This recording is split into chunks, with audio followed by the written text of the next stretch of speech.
Move over to the next one. A man was arrested. Keke driver was actually arrested for assaulting a police officer in Lagos. I think that happened in Ikeja from the video. Well, let's go see that video where they captured a Keke man assaulting the police. In fact, to me, from what we saw, possibly it's like both of them were actually assaulting each other. But I don't know why. But let's go watch this video and we'll be right back.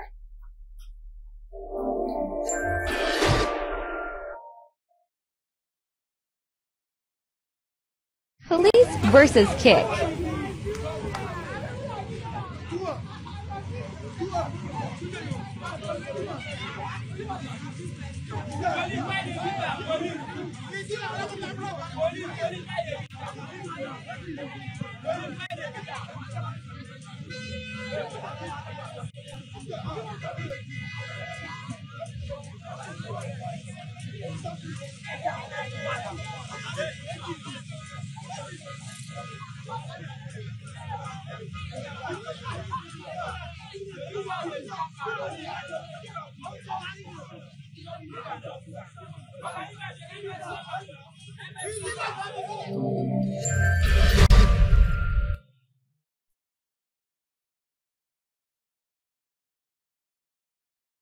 But that obviously happened in Ikeja, this Ikeja, Lagos.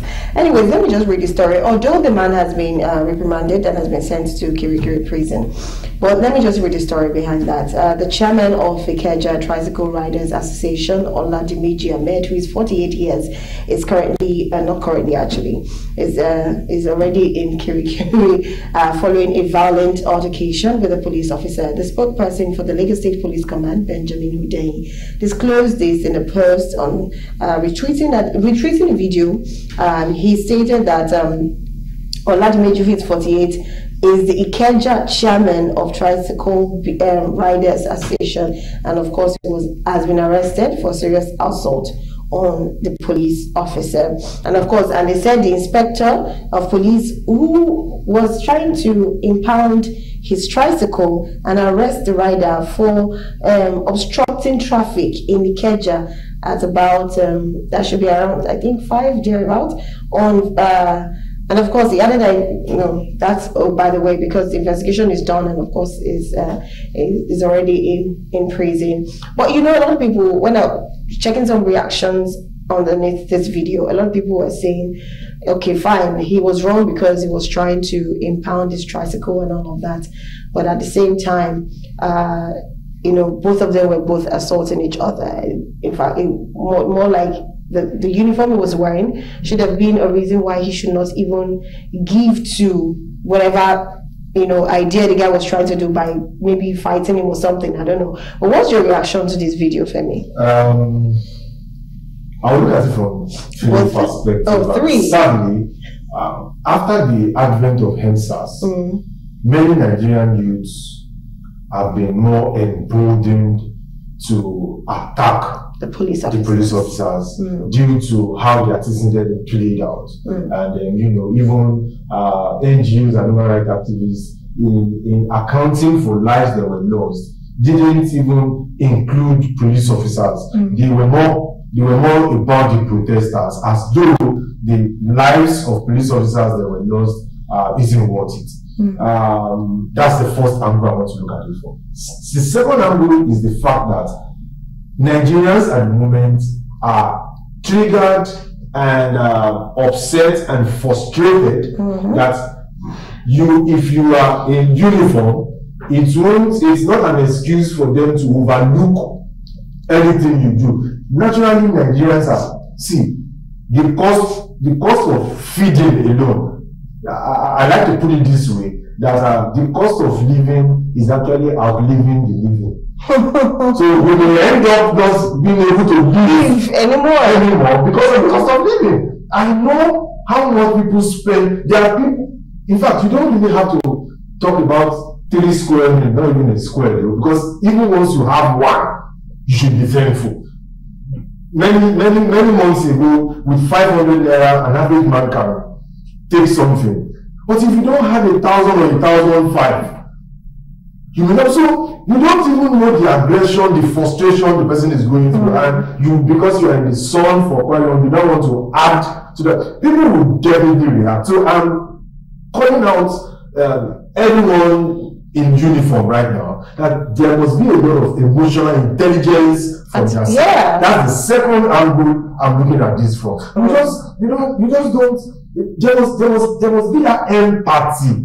There must be that emotional intelligence you deploy before you now even try to arrest someone. Let them accept guilt. It was too fast that he actually locked up the guy, and even though the guy was guilty, it ended up looking as if most of them were just normal people. They were just common people, commoners. So that's the second angle. Now the third side to it is the fact that there was also another police officer there who walked back and joined hands and started hitting the guy. And if care wasn't taken, the way bikes, all these bike men do that, they will now start to gather and will join hands. They would have lynched or even already killed the two of them before we start even calling for justice. So I'm appealing to friends of whoever is being assaulted, either as a passenger, either as a police officer, either any men in uniform. We must all now put emotional intelligence into use. So this boils down to three things. One, there's a need for all of us to show restraint. Yeah. Irrespective of provocation. I can give you instances, but the first thing that comes to my mind is when people provoke, the first thing that comes to my mind is, God forbid if anything happens to me, my family will suffer. So once you have that mindset, you want to calm yourself down and you are more after what is right rather than who is right. Yeah. So because what brings provocation is trying to prove that you are right. But it is more important to note what is right and not who is right. Secondly, there is a need for men in uniform to demonstrate patriotism. See, that somebody is guilty of something does not really mean that you don't have to treat that person more harder than what the situation of the economy is actually even showing him or her. So let us show patriotism. There must be something like warning. All of a sudden you are driving and you find out that all these uniform guys want to jump into your car to accuse you. Somebody's taking picture. Fine, we understand you want to enforce that. But there must be patriotism, there must be empathy, there must be emotional intelligence. What happens to, can you move away from the road? Let us talk. Are you aware this and this and this is what you have done? I'm sorry, I'm not. Well, the Lord does not understand English. There's a way you will talk to somebody that the people will really admit, and you can, but you know they block the road, so many other people could not even move, they could not pass. So I'm calling on our uniform men to show patriotism, show empathy, and show emotional intelligence. Lastly, on this, I really feel that as Nigerians, we should also always understand that people in uniform are human like us. And just like we are going, they don't have a different market they buy things from. They're the same market. We buy things from the same. So as we are angry, as we are acting frustrated, we should also understand that we are probably wearing the same shoes. And where it pinches us, it's also probably where it does pinch there too. So if Nigerians, everyday Nigerians, have that mentality, it will affect how we relate with them. And since I've appealed to them earlier to be patriotic and empathetic, then we will be able to meet somewhere rather than show violence. Very true, very true. You know, another thing that came to my head is probably because the tricycle man actually thinks that because he's a chairman and I can drag, I have power. Possibly maybe that was why it was not that. And you know, to the other side of you saying policemen should know how to talk, I think you know, see, this is Lagos, right? I understand where you're coming from, but there are sometimes I've seen some policemen politely talk to these people. I'm not talking about private cars, I'm talking about them. When they talk calmly to them, they take it for granted. Oh Lord, the way they get so aggressive. So sometimes you see some policemen, they just have to be aggressive with them. I've seen a lot of time, even last month, when you offend, you tell them where you park, they'll not ask. do you know what you did? I've seen a lot. Do you know what you did? Or why did you do this? Maybe they want to take your keys. They will ask the guy, like, what did I do? They will explain what they did.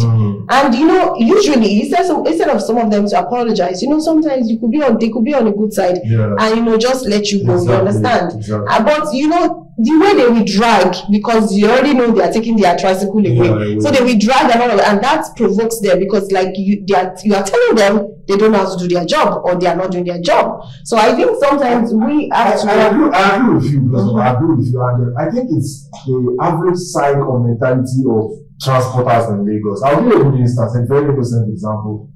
When I don't drive, when I get into any public bus or tricycle, I comport myself and I try to greet.